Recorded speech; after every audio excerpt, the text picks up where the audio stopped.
ओम भगवते वासुदेवाय नमः। पुत्रता एकादशी व्रत कथा। एक दिन महाराज युधिष्ठिर उदास बैठे थे। मन में अनगिनत विचार उमड़ रहे थे। इसी उथल पुथल में उन्हें पता ही नहीं चला कि भगवान श्री कृष्ण वहाँ किस समय उनके पास आकर बैठ गए थे। भगवान ने उनकी उदासी का कारण पूछा तो महाराज युधिष्ठिर ने पूछा, हे प्रभु, इस संसार में कई लोग इस बात से दुखी हैं कि उनका मोक्ष कैसे होगा, कौन उनके बाद परिवार का रखवाला बनेगा। भक्त वत्सल भगवान श्री कृष्ण बोले, हे राजन, मैं तुम्हारे दुख का कारण समझ गया हूँ, इसलिए मैं तुम्हें एक कथा सुनाता हूँ। तुम ध्यानपूर्वक सुनो।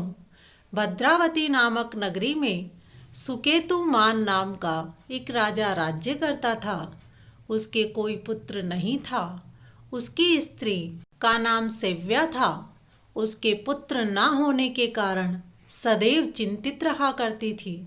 राजा के पितर भी रो रो कर पिंड लिया करते थे और सोचा करते थे कि इसके बाद हमको कौन पिंड देगा। राजा के कोई भाई बंधु नहीं था।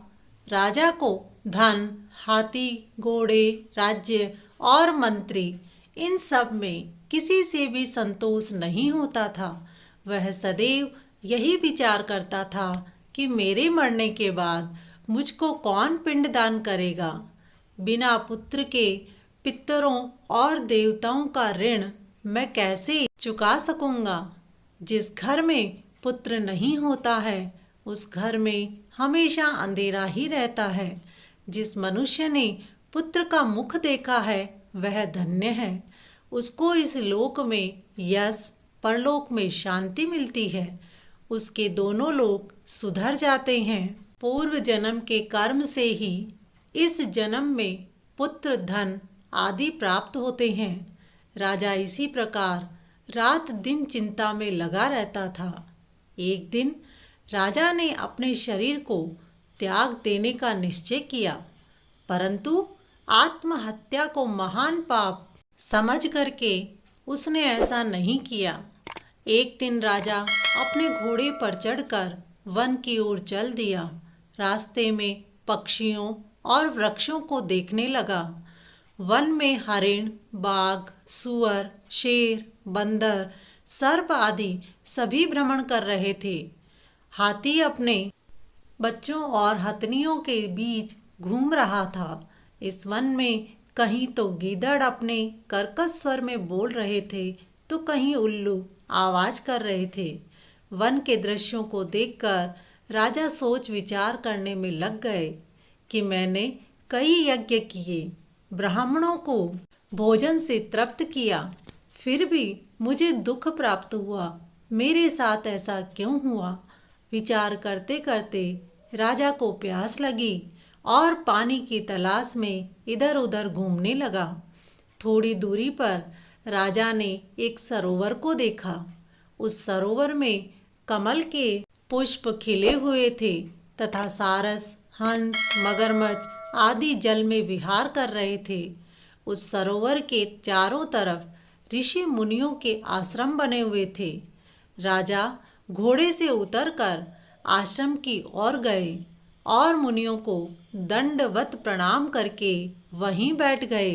राजा को देखकर ऋषियों ने कहा, हे राजन, हम तुमसे अत्यंत प्रसन्न हैं कि तुम चलकर हमारे पास आए। अब हमें यह बताएं कि आपकी इच्छा क्या है।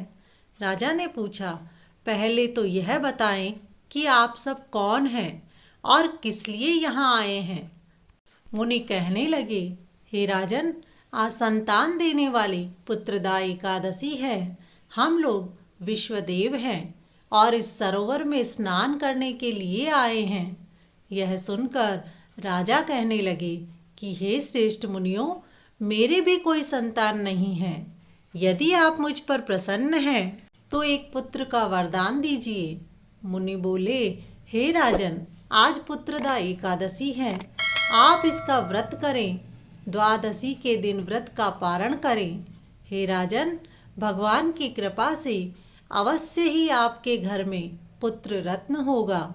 मुनि के वचनों को सुनकर राजा ने उसी दिन एकादशी का व्रत किया और दूसरे दिन द्वादशी को उसका पारण किया। द्वादशी की कथा भी आपको डिस्क्रिप्शन बॉक्स में मिल जाएगी दोस्तों।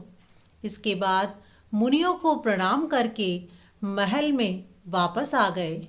कुछ समय बीतने के बाद रानी ने गर्भ धारण किया और 9 महीने के पश्चात रानी ने पुत्र को जन्म दिया। पुत्र को देखकर राजा बहुत खुश हुए। वह राजकुमार सुंदर व बहुत ही शूरवीर, यशस्वी और प्रजापालक हुआ। भगवान श्री कृष्ण बोले, हे राजन, पुत्र की प्राप्ति के लिए इस पुत्रदा एकादशी का व्रत करना चाहिए। जो मनुष्य इस एकादशी के दिन इस कथा को पढ़ता है या सुनता है, उसे पुत्र रत्न प्राप्त होता है। धन और यश को प्राप्त कर अंत में स्वर्ग में स्थान प्राप्त करता है। इस चर अचर संसार में पुत्रदा एकादशी के समान कोई दूसरा व्रत नहीं है।